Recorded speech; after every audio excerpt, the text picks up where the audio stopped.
Gaming myths have been around for almost as long as video games.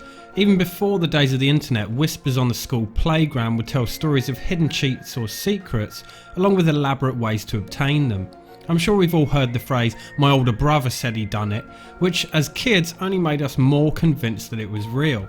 Let's have a look at 9 of the most notorious gaming myths.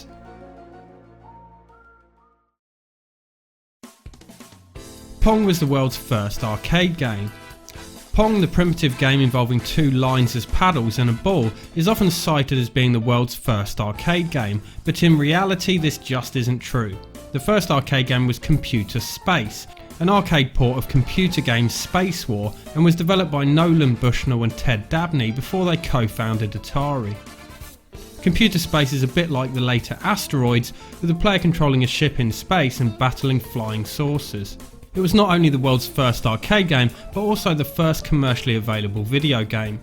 Released in 1971, Computer Space beat Pong by a full year, making the myth that Pong was the first ever arcade game false. Iraq's PlayStation 2 missile guidance system. Around the year 2000, rumours began to surface on the internet claiming that Saddam Hussein, the then dictator in Iraq, had been buying up to 4,000 PS2 consoles in order to daisy chain their CPUs to use as a missile guidance system. It was probably no coincidence that the console had only just been released, so this was no doubt a marketing ploy from someone at Sony, and of course, a load of bollocks. Donkey Kong's name was a mistranslation. This myth has been around for a good while too. The idea that Donkey Kong got his name when the Japanese developers mistranslated Monkey Kong. This makes no sense at all when you think about it, because although the words monkey and donkey look similar in English, differing by one letter, the 2 words are nothing alike in Japanese, so a mistranslation is unlikely. The truth is that Miyamoto named Donkey Kong as the word donkey reflected his stubborn nature. Pokemon's Lavender Town Syndrome. Lavender Town Syndrome is a story surrounding Lavender Town, a location in Pokemon Red and Blue, and its theme music. The story claims that in 1996 over 200 Japanese children committed suicide after listening to this piece of music while wearing headphones. Rumours abound that Game Freak were experimenting with binaural sound, hence the affected children were all wearing headphones, and included a particular high-pitched tone in the piece which is only audible to children. Experiments with sound are very real, and I'm sure we've all heard stories of the military researching audio frequencies to use as weapons, including the legendary brown noise, which makes the victims shit themselves upon hearing it.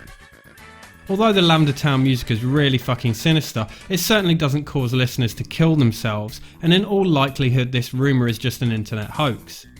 I did read about the music having caused some nausea and illness in some people though, which led to Game Freak changing the music slightly before the official release, but this again might be complete bollocks.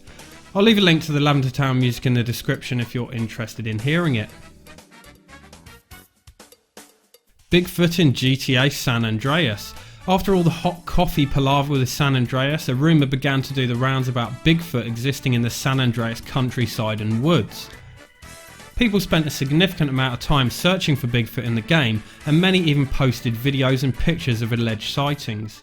Modders took advantage of the hype and began to create Bigfoot mods for the PC version of San Andreas, but otherwise Bigfoot was as elusive as his real world counterpart, and nobody was confirmed to have ever found him legitimately. Eventually, Dan Houser confirmed that Bigfoot was only ever available in the beta version of the game, but that hasn't stopped people looking. Naked Lara Croft. If there's one myth on the list with which I'm sure you're familiar, it's the cheat code to remove Lara Croft's clothes in the original Tomb Raider. At the time the internet was in its infancy, but rumours still spread like wildfire, and soon enough every teenage boy was hunting for that magical code that would let him see old Lara with her baps out. This was back in the days when the only way to look at porn was by finding a dirty mag in a bush down the park, so who can blame the little scamps? Anyway, the rumour was of course fake, and no such cheat code existed. Fallout 3 predicting the future. This bizarrely elaborate rumour began circulating on the internet just over a year after Fallout 3's release. It says that under certain conditions, strange radio transmissions can be picked up which contain a set of numbers followed by a message in Morse code. To receive these messages, the player must kill 3 dog and then meet certain conditions which result in GNR becoming a numbers station.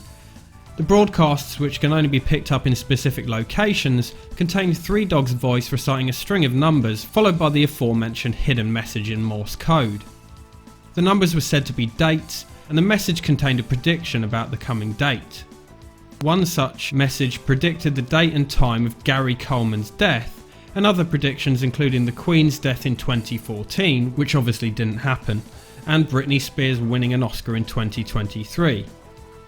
Some of the messages were more obscure and weren't necessarily predictions, but either way Bethesda has confirmed that this rumour simply isn't true, so this hoax is very much a case of "What you talking about, Willis?"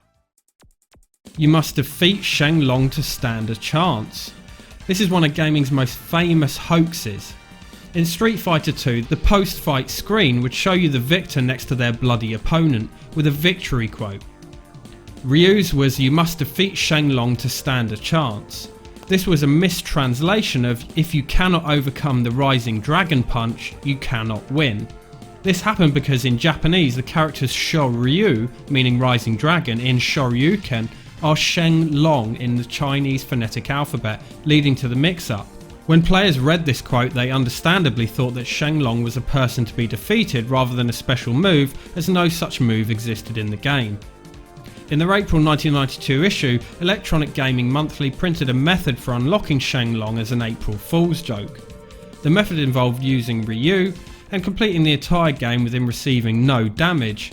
Then during the boss fight with M. Bison, Ryu must neither inflict nor receive any damage until the time runs out, resulting in a draw. Repeating this 10 times would see Shenlong fly onto the screen and toss M. Bison aside, beginning the secret Shenlong fight. To the surprise of EGM, many magazines around the world copied their story and printed the same method, leading to Street Fighter 2 players worldwide fruitlessly endeavouring to unlock the elusive Shenlong. It wasn't until their December issue months later that they revealed that it was in fact a wind-up. This hoax has become a part of gaming history and directly influenced the addition of Akuma as a hidden boss in Street Fighter 2 Turbo and Guken in Street Fighter 4. Polybius. Polybius is one of the most sinister but also most interesting video game myths. It's an alleged 1981 arcade game whose existence is known only through an urban legend that began around the year 2000. It's said that these mysterious arcade cabinets appeared in several US locations and would cause psychoactive effects and addiction in players. Said to be a government-funded experiment, the Polybius cabinets would be visited sporadically by government agents, aka Men in Black. Then suddenly, all the Polybius machines vanished. This is almost certainly just an urban legend, but no one really knows for sure. A clue to its authenticity is perhaps in the name, Polybius, named after a Greek historian who famously made the observation that historians should never report on that which they cannot verify through witness interviews. That's all I have to say on Polybius, but if you're interested in hearing more, I recommend checking out Ahoy's video, Polybius, the video game that doesn't exist, which I'll leave a link to in the description. It's excellent, and you won't find a more thoroughly researched account anywhere else. So that was 9 of gaming's most notorious myths. Let me know in the comments if you know of any more interesting ones, and as always, thanks for watching.